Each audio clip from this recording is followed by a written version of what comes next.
के सभी लोग हम यात्रा कर रहे हैं और यात्रा में जा रहे हैं सभी लोग। और हमारी यात्रा की एक मंजिल होती है और हम एक मंजिल को ध्यान में रख के अपनी यात्रा को करते हैं। और हम सभी लोग जानते हैं, ना सिर्फ हम इस गाड़ी में एक यात्री हैं, बल्कि हम अपने जीवन के अंदर भी एक यात्री ही है। इस संसार में हम ना तो कुछ लेके आए हैं और ना लेकर जाएंगे। इस संसार में हम सिर्फ एक मुसाफिर की तरह हैं। और जो कुछ भी आप संसार में जी रहे हैं या कर रहे हैं, थोड़ा समय ये चीज़ें, चाहे वो आपकी ज़मीन हो, आपकी पढ़ाई हो, आपका धन दौलत हो, वो थोड़ा समय आपके पास रहेंगी, लेकिन उसके बाद वो चीज़ें आपके पास नहीं रहेंगी। आप उन चीज़ों को छोड़कर चले जाएंगे। इसलिए मैं आपके आने वाले समय के बारे में बात करना चाहता हूँ। आने वाले समय में आपका जीवन कहाँ पर अंत होगा और आप अपने जीवन को कहाँ पर जाकर जिएंगे। जब हम परमेश्वर के वचन को पढ़ते हैं तो वहाँ पर लिखा है कि हर व्यक्ति जो पाप करता है, पाप की एक मजदूरी है, वो अनंत मृत्यु है। एक मौत वो है जो हम थोड़ा समय धरती पे रहते हैं, 70, 80, 90 साल, उसके बाद एक इंसान को मृत्यु आती है, उसको बोलते हैं शरीर की मौत। और एक मृत्यु वो है जो एक व्यक्ति की आत्मा को आती है, उसे बोलते हैं आत्मा की मृत्यु, जिसे परमेश्वर का वचन कहता है अनंत मृत्यु।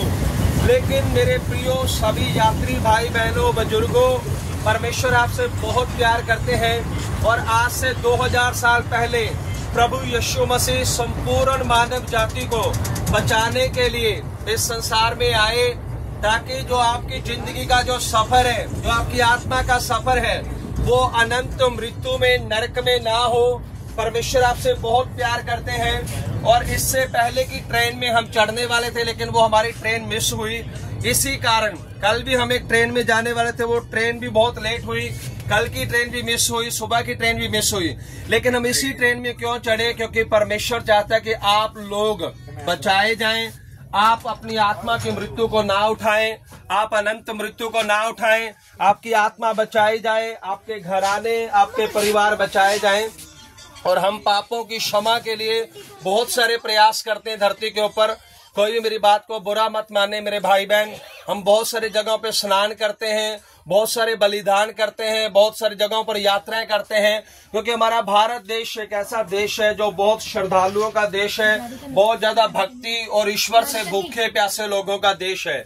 लेकिन फिर भी हमें मोक्ष, मुक्ति, पापों की क्षमा मिल नहीं रही। इसका सबसे बड़ा प्रूफ क्या है?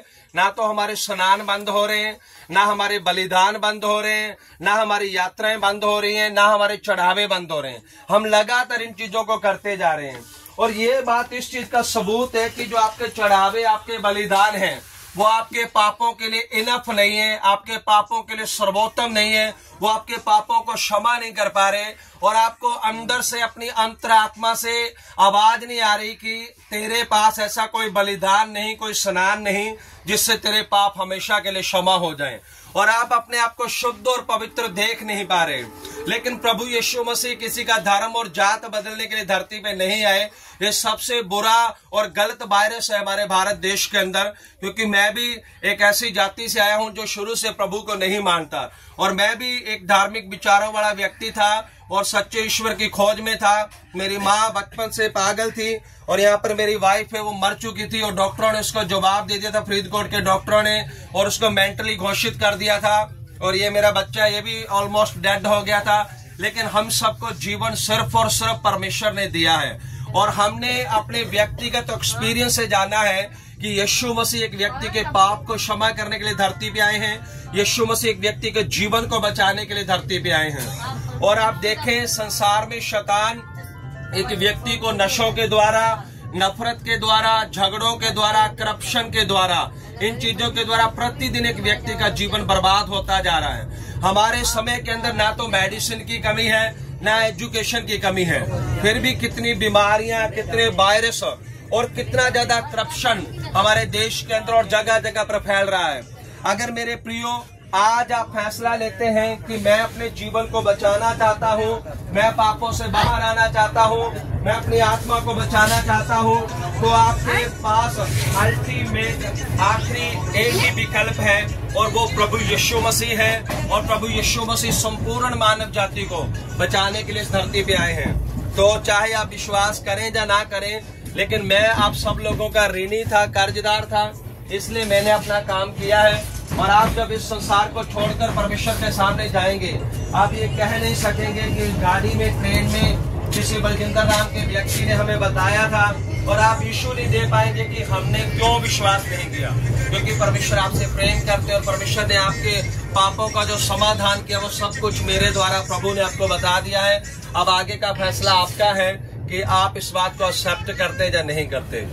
तो कृपया करके इन सब बातों के ऊपर, ये आपकी जिंदगी से जुड़ी बातें हैं, इनके ऊपर जरूर आप ध्यान देना। और किसी न किसी दिन, चाहे आज विश्वास करें ना करें, किसी दिन परमेश्वर आपको इस सत्य के बारे में जानने के लिए जरूर मदद करेंगे, और आप भी हमारी तरह उद्धार पाएंगे, मोक्ष पाएंगे, और परमेश्वर के साथ मिलाए जाएंगे। और आप सबका बहुत बहुत धन्यवाद कि आपने बड़ी शांति और ध्यान पूर्वक हमें सुना। हम हृदय से आपके आभारी हैं।